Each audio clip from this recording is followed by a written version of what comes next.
Jejak di Balik Kabut. Audiobook novel silat. Cerita, Esa Mintarja. Bab 80. Sebenarnya lah bahwa mereka harus menunggu terlalu lama. Laki-laki yang memanggil Ki Kamitua dan Ki Jagabaya telah menghidangkan minuman bagi Ki Kamitua dan Ki Jagabaya serta menuang lagi minuman di mangkuk Wijang dan Paksi.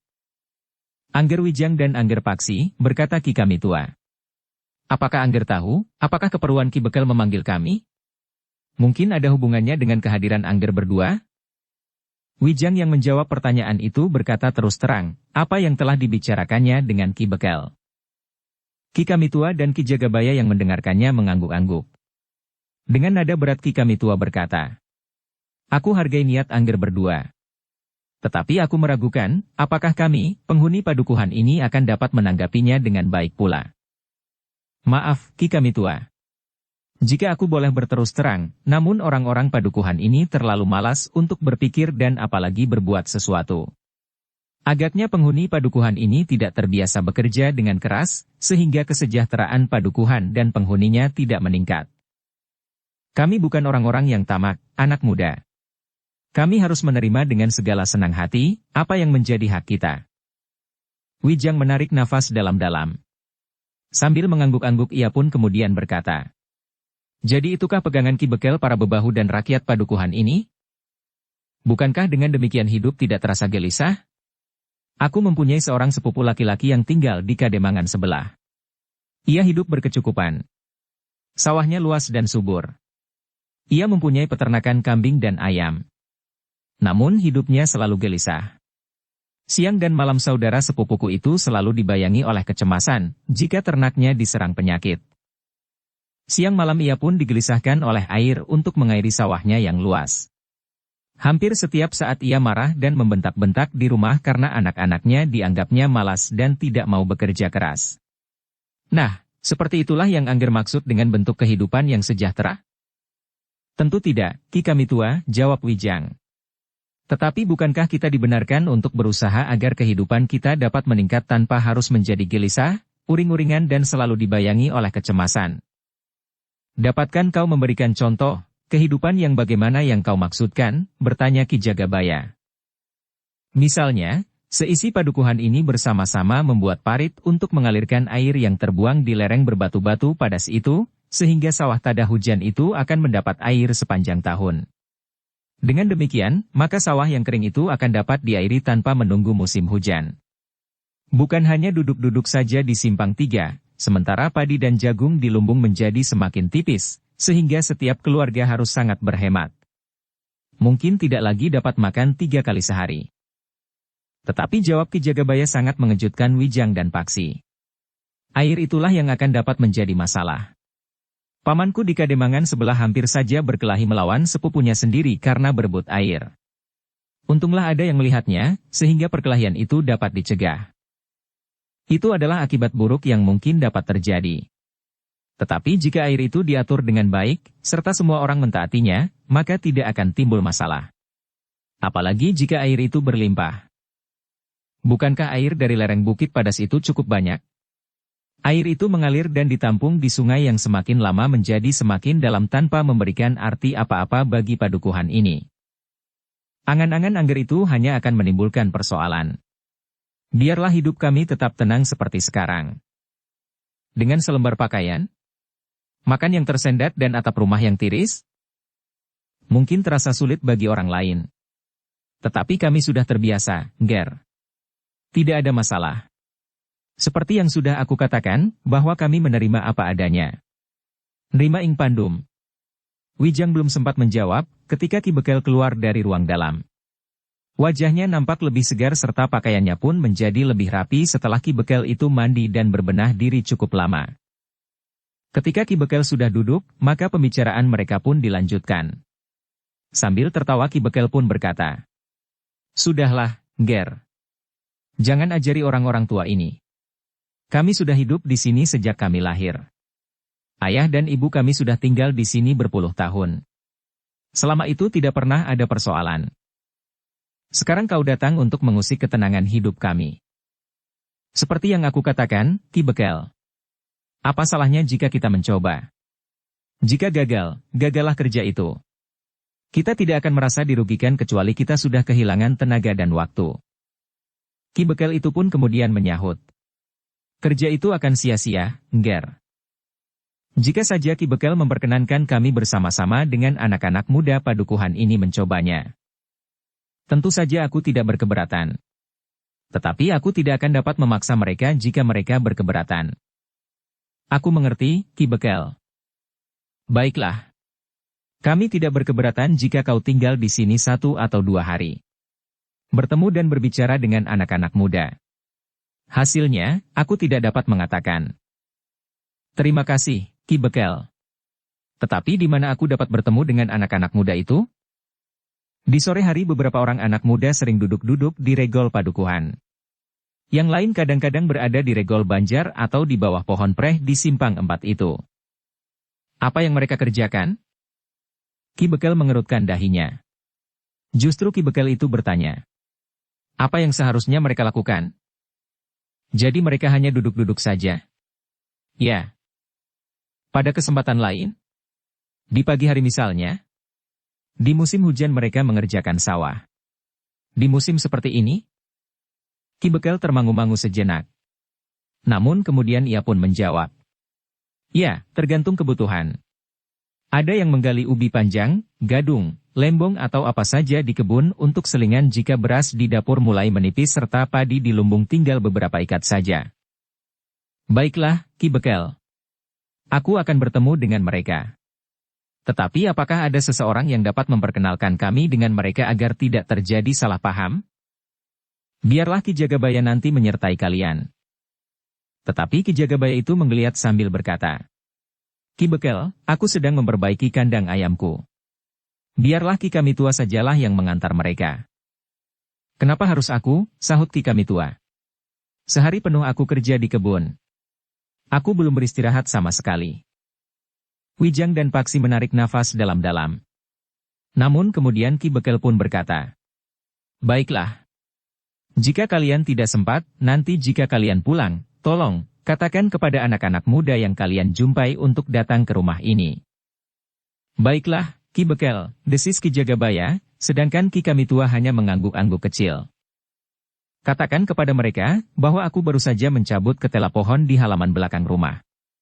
Biarlah mereka ikut makan ketela pohon rebus dengan serundeng kelapa. Baik, Ki Bekel. Ki Jagabaya pulalah yang menjawab. Sejenak kemudian, maka kedua orang bebahu itu minta diri. Sementara itu, Ki Bekel pun telah bertepuk tangan pula. Ketika laki-laki yang nampaknya pembantu di rumah Ki Bekel itu datang, maka Ki Bekel pun berkata, cabut 4 atau 5 batang pohon ketela di kebun belakang. Beberapa orang anak muda akan datang kemari. Katakan kepada istrimu untuk menyiapkan minuman buat mereka. Baik, Ki Bekel, jawab orang itu. Namun ketika ia memasuki pintu seketeng, maka orang itu pun mulai menggeramang. Sehari semalam aku kerja tanpa beristirahat sama sekali. Dalam pada itu, maka Ki Bekel pun berkata kepada Wijang dan Paksi. Nah, sambil menunggu mereka yang bersedia datang kemari, kalian dapat beristirahat di gandok. Jika kalian bermalam di sini, maka kalian akan tidur di gandok itu pula. Terima kasih, Ki Bekel. Aku juga akan beristirahat. Wijang dan Paksi termangu-mangu sejenak. Bukankah Ki Bekel baru saja bangun tidur, mandi, duduk-duduk berbincang di peringgitan? Kapan ia bekerja sehingga harus beristirahat? Tetapi Wijang dan Paksi tidak menanyakannya. Ketika Ki Bekel itu bangkit, maka Wijang dan Paksi pun bangkit pula. Silahkan, Ger, berkata Ki Bekel sambil melangkah ke pintu peringgitan. Wijang dan Paksi pun hampir bersamaan menjawab. Terima kasih, Ki Bekel. Keduanya pun segera meninggalkan peringgitan dan pergi ke gandok. Ketika mereka membuka pintu bilik yang ditunjuk oleh Ki Bekel, maka mereka melihat sebuah ruangan yang berisi perabot yang sederhana. Sebuah amben bambu yang agak besar. Sebuah geledek bambu di sudut. Sebuah ajuk-ajuk lampu minyak kelapa dan sebuah sapu lidi untuk membersihkan debu di amben bambu itu. Nampaknya bilik ini tidak pernah dibersihkan, desis Wijang. Paksi mengangguk-angguk. Ketika kemudian Paksi membersihkan amben bambu yang di atasnya dibentangkan tikar pandan yang putih itu dengan sapu lidi, maka debu pun berhamburan di dalam bilik itu, sehingga Paksi dan Wijang harus menutup hidung mereka. Di sini malam nanti kita tidur, desis Wijang. Masih lebih bersih dari rerumputan kering di Pategalan, jawab Paksi. Wijang tersenyum. Agaknya Paksi sudah tidak dibebani lagi oleh perasaan kecewanya, karena perjalanan untuk mencari adiknya itu tertunda 2 atau 3 hari. Namun selagi keduanya baru saja duduk di amben itu, pembantu Ki Bekel itu memanggil mereka, silahkan masuk ke ruang dalam, anak-anak muda. Ki Bekel telah menunggu. Ada apa? Silahkan menemani Ki Bekel makan. Terima kasih. Kami akan segera datang. Demikian orang itu pergi, maka Wijang pun berdesis. Makan pada saat seperti ini, terhitung makan siang atau makan sore? Kapan saja, jawab Paksi. Sebenarnya aku juga sudah mulai merasa lapar. Ternyata Ki Bekel adalah orang yang baik. Tetapi ia adalah seorang pemalas sehingga seakan-akan tidak mempunyai waktu untuk berpikir dan berbuat sesuatu yang berarti bagi padukuhannya. Sejenak kemudian, maka Wijang dan Paksi pun telah duduk di ruang dalam untuk makan bersama Ki Bekel dan Nyi Bekel. Makan yang dihidangkan bagi Ki Bekel itu pun cukup sederhana. Nasi, sayur lodeh namun pedasnya bukan main dan serundeng kelapa yang agaknya telah dibuat untuk 2-3 hari sekaligus. Serundeng kelapa itu pula lah yang agaknya dimaksudkan oleh Ki Bekel untuk makan ketela rebus yang ditawarkan kepada anak-anak muda yang bersedia datang ke rumahnya. Sambil makan, Ki Bekel tidak terlalu banyak berbicara. Nyi Bekel sekali-sekali menyodorkan sayur dan serundeng itu kepada Wijang dan Paksi. Mari, Ger, jangan malu-malu. Hanya inilah yang dapat kami suguhkan bagi Angger. Kami mengucapkan terima kasih atas kemurahan hati bibi ini, sahut Wijang. Ketika mereka selesai makan, maka minuman hangat pun telah dihidangkan pula bagi mereka. Namun selagi mereka mulai menegup minuman hangatnya, mereka mendengar suara beberapa orang di peringgitan. Mereka sudah datang, berkata Ki Bekel. Begitu cepat mereka datang, desis Wijang hampir di luar sadarnya. Agaknya anak-anak mudanya di padukuhan itu tidak terlalu malas sebagaimana orang-orang tua mereka. Tetapi Wijang dan Paksi menjadi kecewa ketika Ki Bekel itu pun berkata. Agaknya mereka lebih tertarik pada ketela rebus dan serundengnya daripada persoalan yang akan Angger berdua sampaikan kepada mereka. Tetapi keduanya tidak menyahut. Kepada istrinya, Ki Bekel itu pun bertanya. Apakah ketela itu sudah masak? Sebentar lagi, Ki Bekel. Tetapi sudah hampir. Jika sudah masak, biarlah ketela itu dibawa ke peringgitan bersama serundeng itu. Mungkin perlu beberapa lembar daun pisang dan beberapa mangkuk air untuk mencuci tangan. Baik, Ki Bekel, jawab istrinya. Marilah, anak-anak muda, berkata Ki Bekel. Kalian akan bertemu dengan anak-anak muda seumur kalian. Mudah-mudahan pembicaraan kalian dapat berkait. Wijang dan Paksi pun kemudian mengikut Ki Bekel ke peringgitan menemui beberapa orang anak muda yang sudah duduk sebelum dipersilahkan. Tetapi ketika mereka melihat Ki Bekel keluar dari ruang dalam, mereka pun serentak bangkit berdiri sambil mengangguk hormat. Duduklah, berkata Ki Bekel. Ketika kemudian Ki Bekel, Wijang dan Paksi duduk, anak-anak muda itu pun duduk pula. Tetapi di hadapan mereka masih belum terhidang ketela rebus dengan serundeng kelapa. Ki Bekel pun kemudian memperkenalkan Wijang dan Paksi kepada anak-anak muda padukuhannya. Mereka berdua adalah pengembara yang pernah menjelajahi banyak sekali padukuhan-padukuhan. Mereka telah mencoba melihat dan membuat perbandingan antara padukuhan yang satu dengan padukuhan lainnya. Ketika mereka berjalan melewati padukuhan kita, maka hati mereka telah terusik. Kenapa, Ki Bekel? Bertanya salah seorang dari anak-anak muda itu. Menurut penilaiannya, padukuhan kita adalah padukuhan yang kering dan tandus. Jadi kenapa? Sahut anak muda yang lain. Inilah yang kita miliki sekarang. Kenapa orang yang sekedar lewat merasa terusik? Apanya pula yang telah mengusiknya?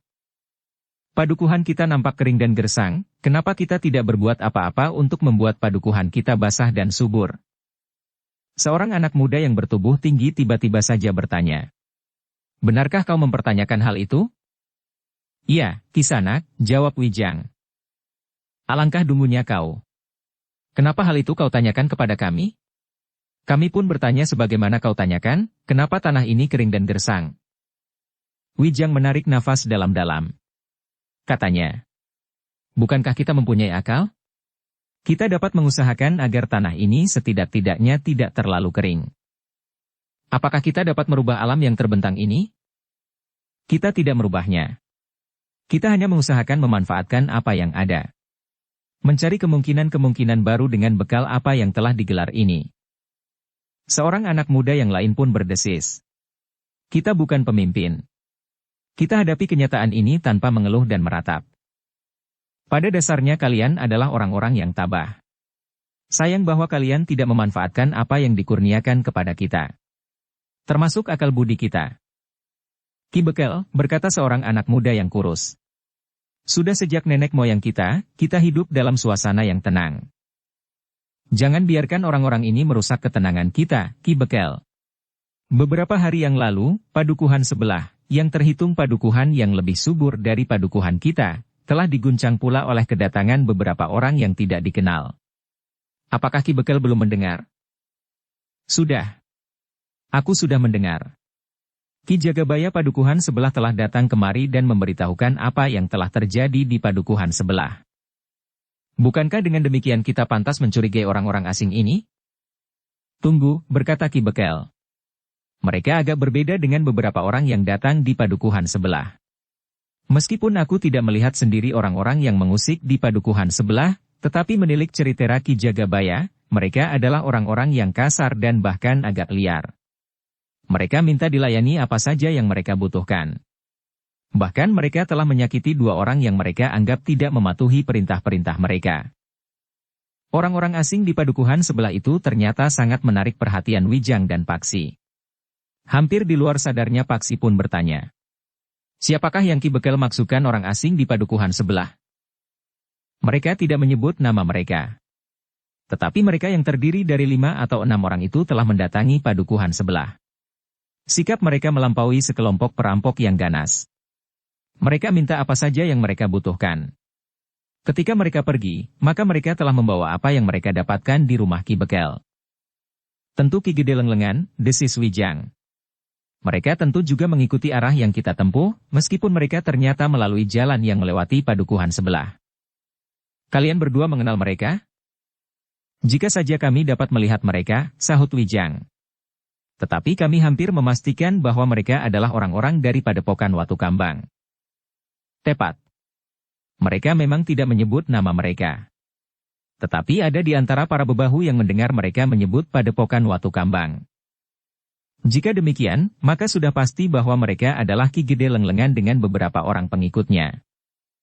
Apakah kalian berdua bukan pengikut orang itu pula? Bertanya anak muda yang kurus dan agaknya sakit-sakitan itu. Bukan, Kisanak. Kami bukan pengikut mereka.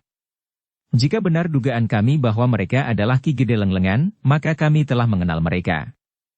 Tetapi sikap kami sangat berbeda. Anak-anak muda itu termangu-mangu sejenak. Namun pembicaraan itu terputus ketika pembantu Ki Bekel itu menghidangkan ketela yang direbus dengan santan yang masih mengepul. Selain ketela rebus itu, maka telah dihidangkan pula serundeng kelapa.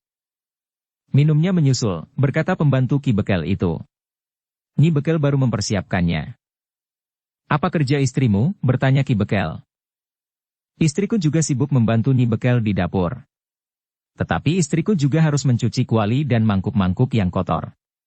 Menyingkirkan sisa makan di ruang dalam, membersihkan lantai. Cukup, potong Ki Bekel. Kepada anak-anak muda padukuhannya. Pembantu Ki Bekel itu terdiam. Ia pun kemudian melangkah surut. Namun sejenak kemudian ia pun kembali sambil membawa minuman hangat bagi anak-anak muda yang sudah berada di peringgitan itu.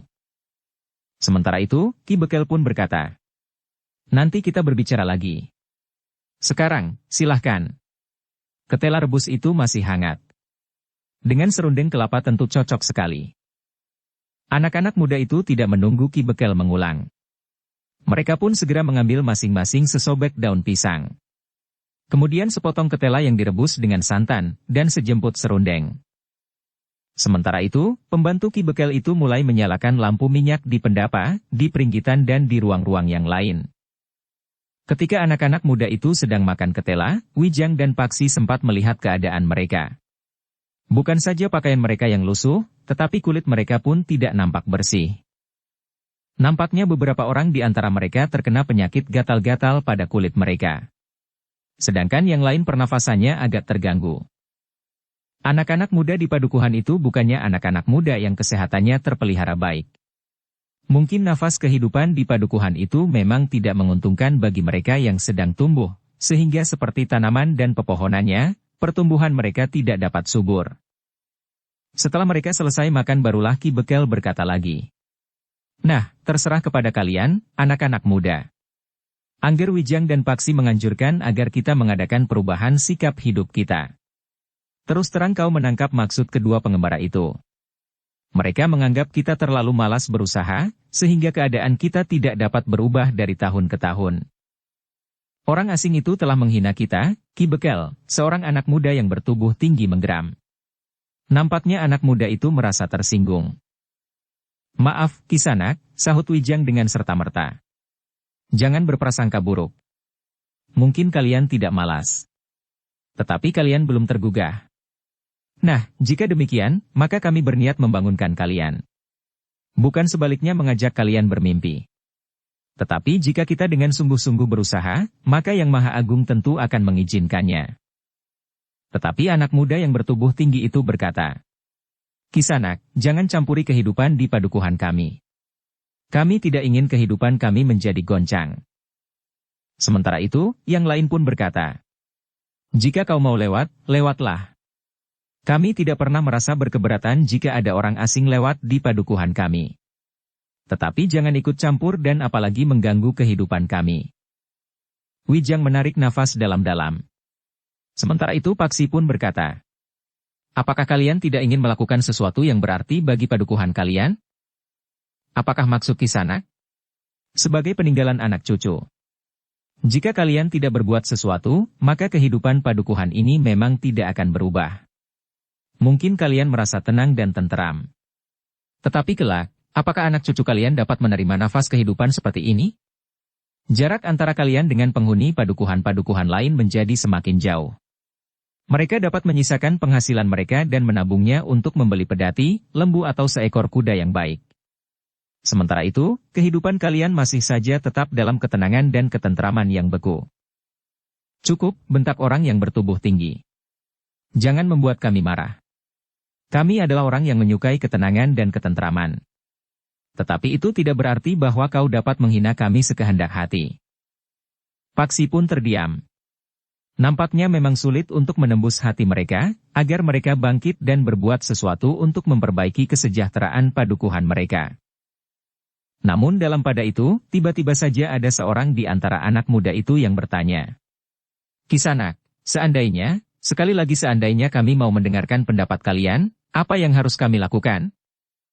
Yang pertama kali adalah membuat parit untuk mengalirkan air dari gumuk berbatu-batu padas itu. Kami sudah mempunyai parit, tetapi parit kami itu telah mengering. Karena parit itu tidak dipelihara dengan baik. Cobalah menelusuri parit itu. Apakah yang salah? Kemudian membuat parit baru untuk mengairi tanah yang lebih jauh letaknya dari sumber air itu. Jika kalian berhasil, maka dalam 2-3 musim, maka tentu sudah timbul perubahan di padukuhan ini. Jadi sekarang kami harus bekerja keras memperbaiki serta membuat perpanjangannya, baru 2-3 musim lagi kami akan memetik hasilnya. Ya. Adakah seseorang yang mau menyia-nyiakan waktu untuk kerja yang belum tentu akan membuahkan hasil? Kerja ini bukan kerja yang sia-sia. Tetapi sudah tentu bahwa hasilnya tidak dapat kita nikmati langsung.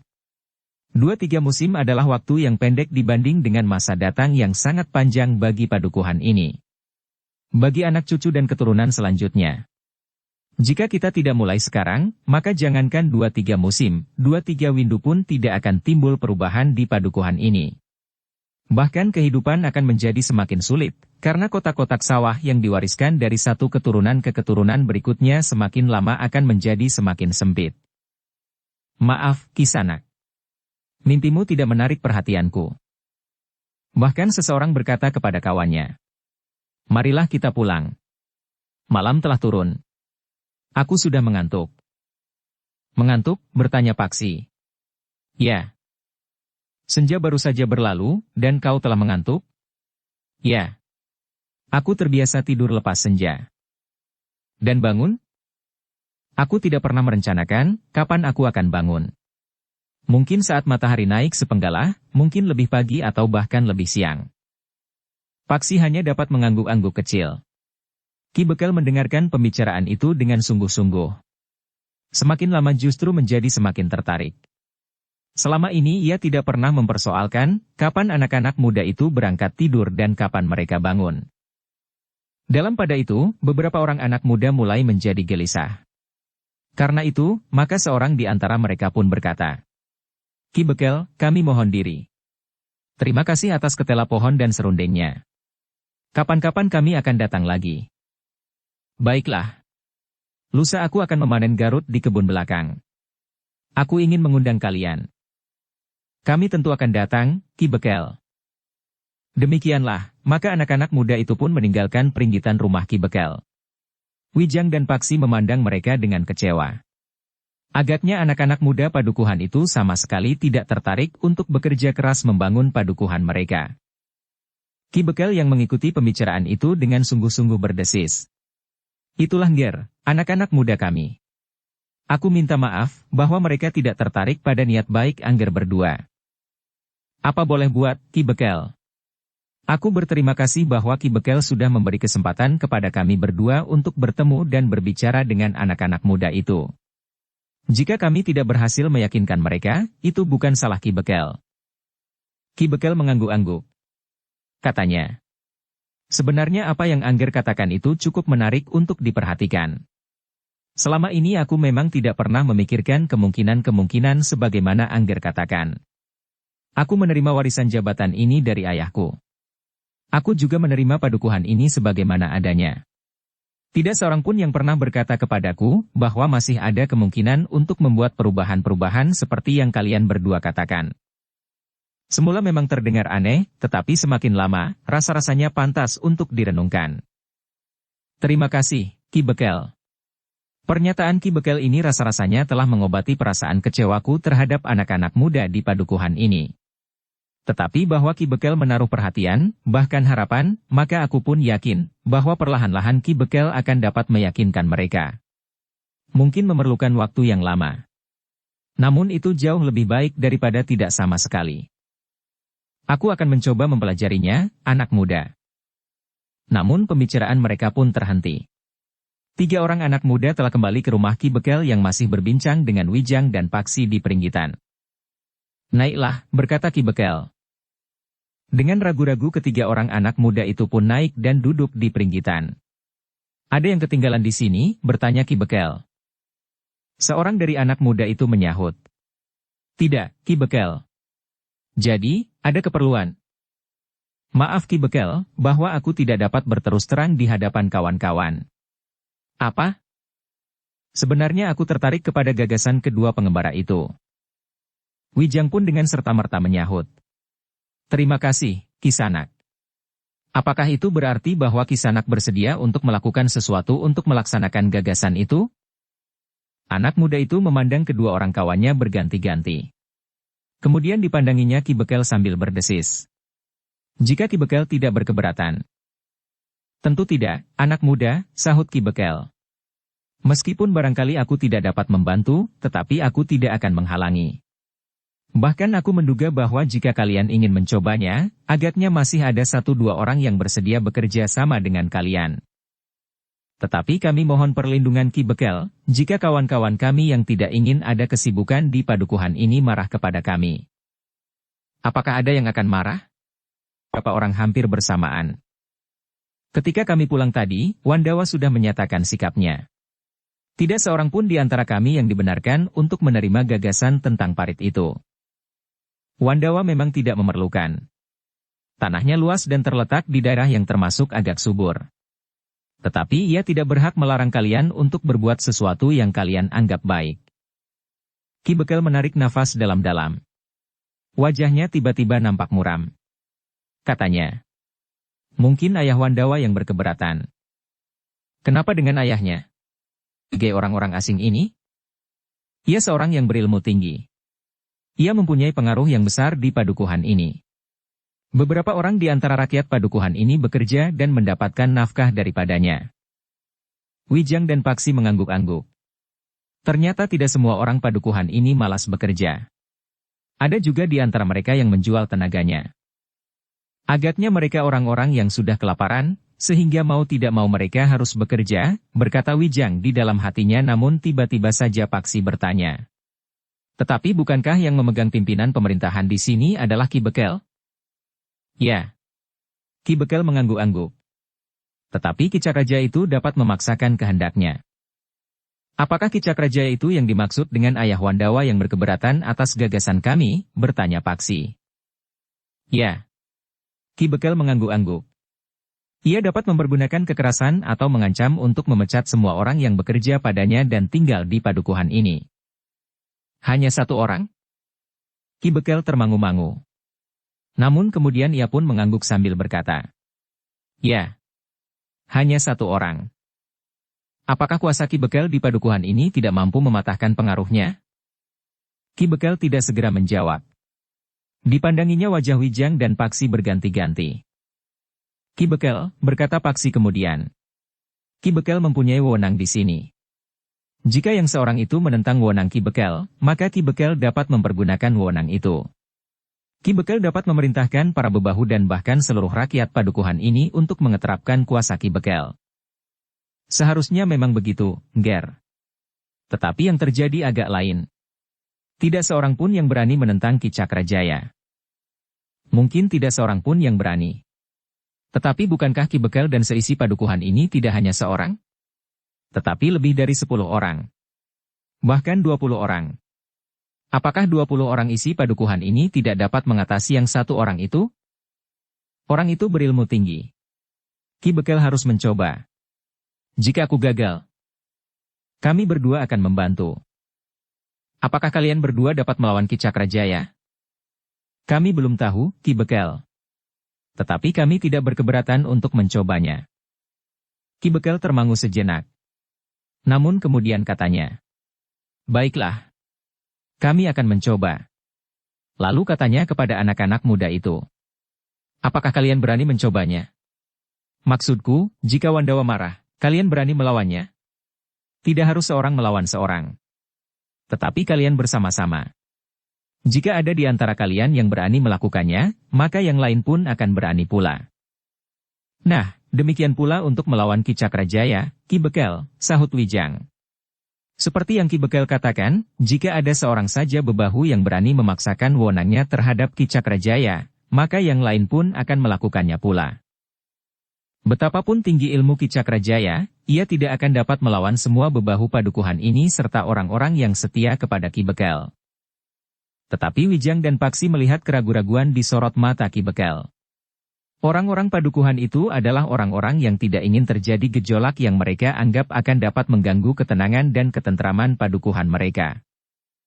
Namun akhirnya Wijanglah yang berbicara. Baiklah.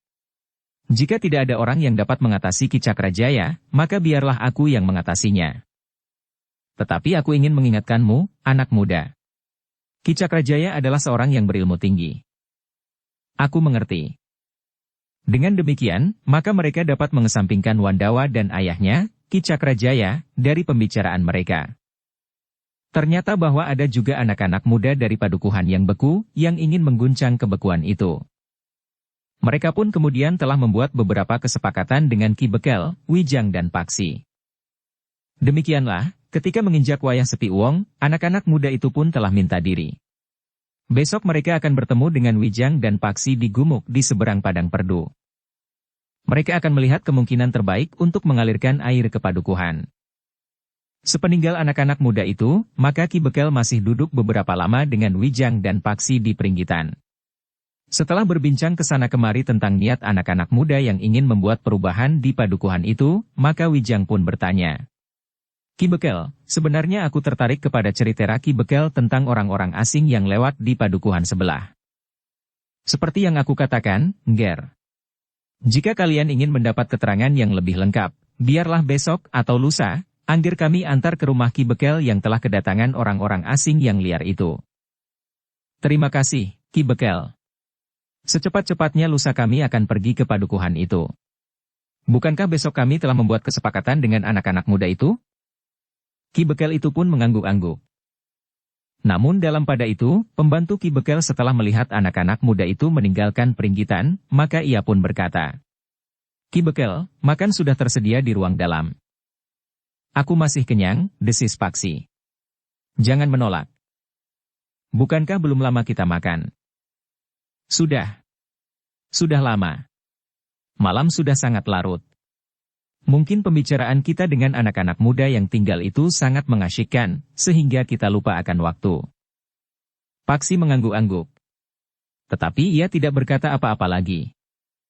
Makan malam Ki Bekel itu masih juga sama sederhananya dengan saat mereka makan siang. Namun agaknya Nyi Bekel sempat memetik daun lembayung, sehingga malam itu mereka makan selain dengan sayur lodeh yang pedasnya bukan kepalang serta serundeng kelapa, mereka juga mendapat gudangan lembayung dan daun ketela gantung. Menjelang tengah malam, maka Wijang dan Paksi pun telah berada di dalam biliknya di Gandok. Mereka berdua pun segera membaringkan diri serta berusaha memejamkan mata. Meskipun mereka berada di padukuhan yang disebut tenang dan tentram, namun Wijang dan Paksi telah membagi sisa malam untuk bergantian berjaga-jaga. Di daerah yang asing itu, maka banyak kemungkinan akan dapat terjadi. Di hari berikutnya, maka pagi-pagi Wijang dan Paksi sudah siap menunggu Ki Bekel yang baru mandi.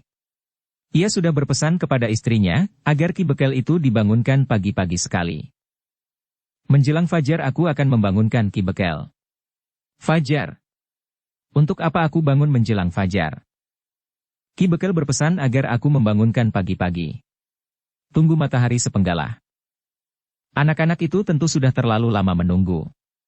Aku tidak biasa bangun menjelang fajar. Baiklah. Aku akan membangunkan Ki Bekel sedikit lewat saat matahari terbit. Ki Bekel mengerutkan dahinya. Namun kemudian ia pun berkata, Baiklah. Aku akan bangun pada saat matahari terbit. Wijang dan Paksi menunggu Ki Bekel mandi sampai wayah pasar Temawon. Itu pun Nyi Bekel menganggap bahwa Ki Bekel sudah mendapat banyak kemajuan. Bangun pagi dan berada di Pakiwan dalam waktu yang terhitung singkat. Setelah mandi dan berbenah diri, maka Ki Bekel telah mengajak kedua orang tamunya duduk serta minum minuman hangat. Minumlah dahulu, anak muda.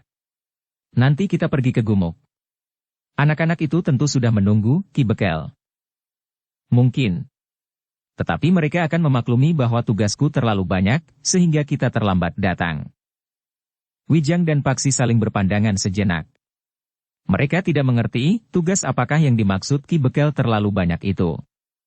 Dan kenapa mereka harus terlambat datang dan bukan terpaksa terlambat datang. Baru ketika matahari benar-benar sudah sepenggalah mereka meninggalkan rumah Ki Bekel pergi ke gumuk untuk menemui beberapa orang anak muda yang semalam datang kembali ke rumah Ki Bekel. Sebenarnya lah bahwa Wijang dan Paksi sudah menjadi gelisah. Anak-anak muda itu tentu sudah menunggu terlalu lama.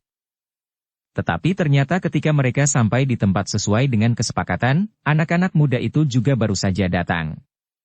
Bahkan seorang di antaranya, datang hampir bersamaan dengan Wijang, Paksi dan Ki Bekel. Maaf, kami datang terlambat, berkata Wijang kepada anak-anak muda itu. Namun seorang di antara mereka pun berkata, kami juga baru saja datang. Ki Bekel tertawa. Katanya, kedua anak muda ini tergesa-gesa saja. Jika aku menurutinya, kami akan terlalu lama menunggu di sini. Wijang dan Paksi pun tertawa pula. Mereka sadari bahwa kelambatan bagi orang-orang padukuhan itu adalah hal yang wajar-wajar saja. Namun akhirnya, Wijang, Paksi, Ki Bekel dan anak-anak muda itu mulai memperhatikan keadaan di sekeliling mereka. 3 batang pohon raksasa tumbuh pada jarak yang berdekatan. Batu padas yang miring, serta air yang mengalir dari atas batu padas yang miring itu, melimpah ke bawah, masuk ke dalam lekuk yang tidak begitu dalam. Air ini dapat disalurkan ke sawah-sawah yang kering itu. Bukankah sama sekali tidak merugikan orang lain? Di sisi yang lain juga terdapat arus air yang melimpah seperti ini. Jika padukuhan lain memerlukannya, maka mereka juga dapat membuat saluran air bagi kotak-kotak sawah mereka, berkata Wijang. Ki Bekel mengangguk-angguk. Namun katanya, aku sependapat. Persoalannya adalah, bagaimana kita dapat membuat parit itu? Jika Ki Bekel dapat mengerahkan orang sepadukuhan, mungkin ada juga 2-3 orang yang mau datang sambil membawa alat-alat untuk menggali parit. Tetapi bayangkan, berapa tahun parit itu akan dapat menggapai sawah kita? Kenapa hanya 2-3 orang? Kenapa tidak 50 atau 60 orang? Aku mengenal orang-orangku dengan baik, Nger. Sikap anak-anak muda ini adalah contoh yang paling baik dari sikap orang-orang tua di padukuhan ini. Wijang dan Paksi memandang beberapa orang anak muda yang bersedia datang. Tidak lebih dari 6 orang. Bagaimana pendapat kalian? Bertanya Wijang. 2 orang tamunya duduk serta minum minuman hangat. Kami hanya dapat mengumpulkan 6 orang kawan-kawan kami. Pada umumnya mereka memang segan untuk bekerja. Sementara hasilnya tidak segera dapat dinikmati. Berbeda dengan mereka yang bekerja di rumah Ki Cakrajaya. Meskipun sedikit, tetapi hasilnya dapat mereka terima pada hari itu juga. Jadi, bagaimana jika kalian berenam ini membuat saluran air dari tempat ini ke sawah kalian yang letaknya tidak terlalu jauh? Baru setelah rambut kami ubanan, saluran air itu akan sampai ke padukuhan. Wijang menarik nafas dalam-dalam. Namun kemudian ia pun bertanya. Tetapi bukankah kalian bersedia untuk melakukan kerja bagi tanah kalian? Tentu, jawab salah seorang dari mereka. Kami sudah sampai di sini. Baiklah, berkata Wijang.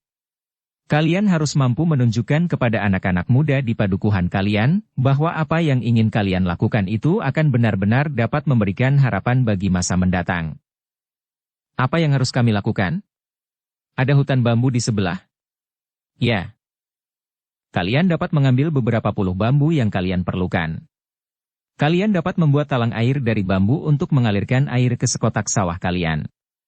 Tidak hanya 1 lonjor saluran air, tetapi 3 atau 4. Bambu tidak usah membeli. Sambung bersambung. Selatan kaki Gunung Merapi? Tetapi seberapa air yang dapat mengalir lewat saluran air dari bambu itu, meskipun kami membuat 4 atau 5 saluran bambu? Bukankah yang kalian lakukan sekedar contoh? Salurkan air itu ke salah satu kotak sawah kalian yang terdekat. Air yang mengalir tanpa henti-hentinya itu akan dapat menggenangi kotak sawah itu. Nah, kalian dapat menanami kotak sawah itu dengan tanaman yang sangat berarti bagi padukuhanmu. Padi, misalnya. Jika kemudian ternyata padi itu tumbuh dan berbuah, maka orang-orang padukuhan akan mendapat gambaran betapa pentingnya saluran air itu. Mereka tentu tidak akan berkeberatan untuk membuat saluran air bagi bulak-bulak di sekitar padukuhan kalian. Jadi kami harus menunggu sekian lama? Sudah aku katakan, bahwa jika kalian berhasil, meskipun barangkali 1-2 tahun lagi, maka anak cucu kalianlah yang akan menikmatinya. Anak-anak muda itu mengangguk-angguk. Sementara Paksi pun berkata, jika kalian tertarik dan bersedia membuat saluran air dari bambu itu, maka kami akan membantumu selama 2-3 hari. Karena setelah itu, maka kami akan melanjutkan pengembaraan kami. Terima kasih Kisanak, jika kalian bersedia membantu kami. Jika 1 atau 2 kotak sawah menjadi basah, sebagaimana Kisanak katakan, aku yakin bahwa banyak orang akan tertarik untuk ikut membuat parit yang menuju ke bulak di sekitar padukuhan. Bahkan kami akan dapat memperbaiki parit induk untuk mengalirkan air sampai ke tengah-tengah bulak yang kering itu. Besok kita akan mulai, berkata Paksi. Baik, Kisanak. Besok kita akan mulai. Tetapi jangan terlalu siang. Kita akan mulai sebelum matahari terbit. Udaranya tentu terasa nyaman sekali. Sebelum matahari terbit, bertanya salah seorang di antara anak muda itu. Jadi kapan kita harus bangun? Kalian harus bangun menjelang fajar, jawab Paksi. Anak-anak muda itu saling berpandangan. Namun kemudian mereka tertawa. Seorang di antara mereka pun berkata, kami tidak terbiasa bangun pagi-pagi sekali. Kalian harus mencoba. Baiklah, kami akan mencobanya. Namun pembicaraan mereka pun segera terputus. Dari kejauhan mereka melihat Wandawa dan beberapa orang kawannya mendatangi tempat itu. Salah seorang anak muda yang berada di tempat itu berdesis. Ki Bekel, Wandawa dan kawan-kawannya telah datang. Mereka tentu berusaha mencegah niat kita memasang talang bambu yang panjang sampai ke kotak-kotak sawah. Aku akan mencegahnya. Tetapi jika Wandawa ingin memaksa dengan kekerasan, bukankah kalian dapat mengatasinya? Kami akan mencobanya, Ki Bekel. Mereka datang berempat. Mugi itu agaknya telah berkhianat. Semalam ia bersedia untuk datang bersama-sama dengan kami. Tetapi ternyata anak itu menemui Wandawa dan memberitahukan rencana kami. Sejenak kemudian, Wandawa dan 3 orang kawannya telah menjadi semakin dekat. Dengan wajah yang tegang, dipandanginya anak-anak muda yang telah datang lebih dahulu itu seorang demi seorang. Kemudian Wandawa itu melangkah mendekati Ki Bekel sambil berkata, "Jadi Ki Bekel juga hadir di sini pagi ini?" "Ya, Wandawa. Ki Bekel juga ingin membuat padukuhan kita ini resah dan kacau?" "Kenapa?" "Selama ini kita hidup dalam ketenangan dan ketentraman, Ki Bekel. Kedua orang anak muda ini datang untuk mengguncang ketenangan itu. Seharusnya Ki Bekel mengusir mereka. Bukan sebaliknya justru melibatkan diri." "Kenapa padukuhan kita menjadi resah dan apalagi kacau?" bertanya Ki Bekel. Wandawa memang agak kebingungan menjawab pertanyaan itu. Namun kemudian ia pun menjawab. "Sebaiknya kemapanan ini tidak usah diusik dengan cara apapun juga." "Siapa yang akan mengusik kemapanan?" Wandawa terdiam sejenak. Dengan wajah yang tegang ia pun kemudian berkata, "Pokoknya aku dan ayah berkeberatan dengan rencana pembuatan parit itu." "Kau dan ayahmu tentu mempunyai alasan, kenapa kalian berkeberatan," sahut Ki Bekel. "Apapun alasan kami tidak penting. Yang penting tidak seorang pun akan membuat parit kebulak di padukuhan itu." "Kami tidak akan membuat parit, Wandawa." Paksilah yang menyahut. "Membuat parit dibutuhkan banyak sekali tenaga dan waktu." "Jadi apa yang akan kalian lakukan?" "Kami akan membuat talang air dari bambu yang disambung-sambung. 4 atau 5 jelujur talang bambu." "Bukankah itu sama saja?" "Tidak. Tentu ada bedanya. Persetan dengan talang bambumu. Kami sangat berkeberatan." "Sudahlah, Wandawa. Biarkan saja apa yang ingin mereka lakukan. Ini tidak mengganggu air di sawahmu yang terhitung subur di padukuhan kita yang kering dan gersang ini." "Aku tidak peduli," jawab Wandawa. "Yang penting, urungkan niat anak-anak muda itu."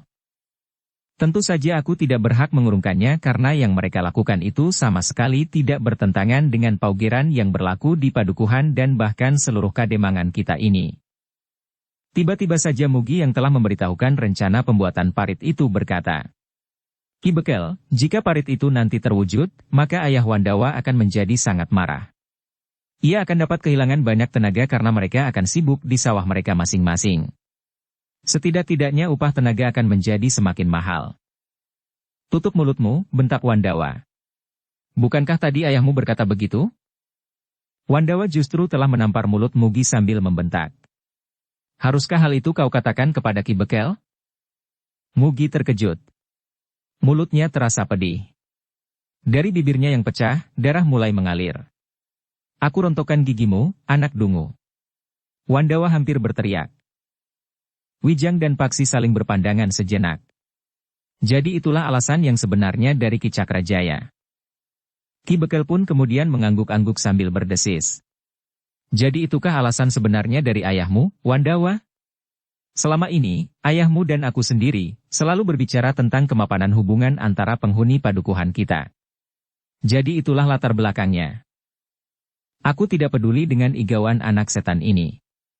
Tetapi Ki Bekel dapat melihat sendiri. Sebelum parit atau talang itu benar-benar dibuat, di padukuhan kita telah timbul persoalan. Jika anak-anak itu nekat melanjutkan rencananya, maka persoalan ini akan menjadi semakin berkembang.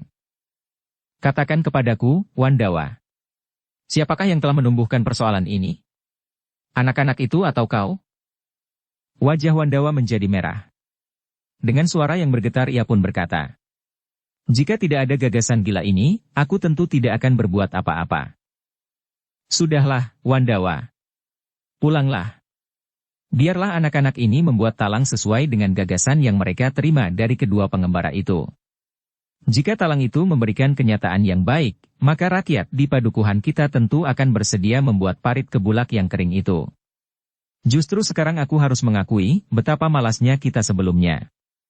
Sikapmu, sikap ayahmu dan tekad anak-anak muda ini akan membuka mata kita, bahwa yang terjadi bukanlah kemapanan, ketenangan dan ketentraman, tetapi kemalasan berpikir dan berbuat. Ki Bekel, berkata Wandawa.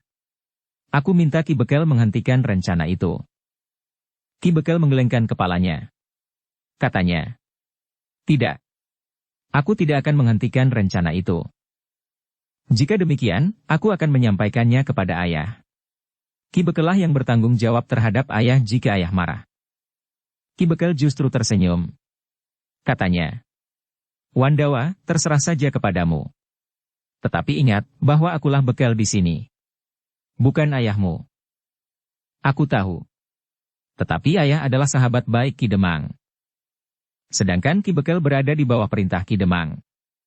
Jika Ki Demang memerintahkan untuk membatalkan rencana ini, maka Ki Bekel tidak akan dapat berbuat apa-apa. Ki Bekel justru tertawa. Katanya, terserah saja kepada ayahmu, Wandawa. Jika ia ingin berbicara dengan Ki Demang, biarlah ia melakukannya. Ki Demang tidak hanya mengurusi padukuhan ini. Tetapi Ki Demang juga harus memperhatikan padukuhan yang baru saja disinggahi oleh beberapa orang yang telah merampok padukuhan itu habis-habisan. Wandawa termangu-mangu sejenak. Namun kemudian ia pun berkata, kau akan menyesal, Ki Bekel. Tidak. Aku tidak akan menyesali sikapku ini. Anak-anak muda ini juga tidak. Jika Ki Demang mendengar gagasan ini, maka ia tentu akan mendukungnya. Wandawa tidak menjawab. Namun ia pun segera melangkah meninggalkan tempat itu. Ki Bekel, Wijang, Paksi serta anak-anak muda yang sudah siap untuk membuat talang air dari bambu itu memperhatikan Wandawa serta kawan-kawannya yang melangkah semakin jauh. Nampaknya mereka benar-benar menjadi marah. Apalagi Wandawa. Ia tidak saja marah kepada mereka yang akan membuat talang, tetapi ia pun marah kepada Mugi yang begitu dungunya dengan mengatakan alasan Ki Cakrajaya yang sebenarnya tentang pembuatan talang air itu. Kita tidak akan terpengaruh oleh sikap mereka, berkata Ki Bekel. Ya, berkata salah seorang di antara anak-anak muda itu. Bagus, berkata Wijang.